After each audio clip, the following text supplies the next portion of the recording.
That's right, the latest optional update for Windows 11 KB5036980 introduces advertisements for third-party apps directly in the Start menu.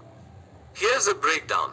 Update KB5036980 April 2024 optional update. Impact adds for third-party apps to the Start menu. Compatibility works with Windows 11 versions 2.3H2 and 2.2H2. Download available through Windows Update or directly from Microsoft's Update Catalog, linked to .msu file. Opting out of ads. If you don't want to see ads in your Start menu, you can disable them through Settings. 1. Go to Settings. 2. Click on Personalization. 3. Select Start. 4. Toggle off the option Show Recommendations for tips, app promotions, and more. Additional information. This is an optional update, so you won't be forced to install it if you don't want the ads. Some users might already have this update offered through Windows Update.